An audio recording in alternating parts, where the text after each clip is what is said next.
Hi, in this video, we're going to take a look at how you can enable or disable keep calls in pop-up on the Samsung Galaxy S21 series. First, tap on the home key to go back to your home screen. Then, tap on the phone application. Next, tap on the option key at the top.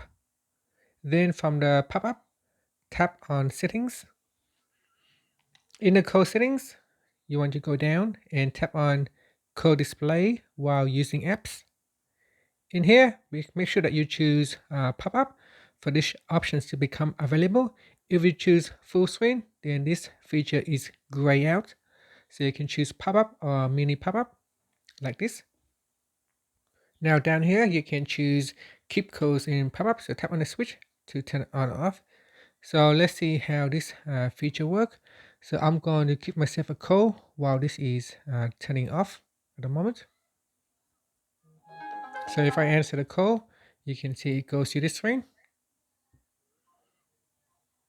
Okay, now I'm going to turn it on and then I'll give myself a call again and let's see what will show up this time. So we're going to incoming call, and if I tap on answer, you can see this pop-up stay in the same windows, so it doesn't actually open up the full screen. And that's how you can use it. Finally, you can tap on the home key to go back to your home screen. Thank you for watching this video. Please subscribe to my channel for more videos.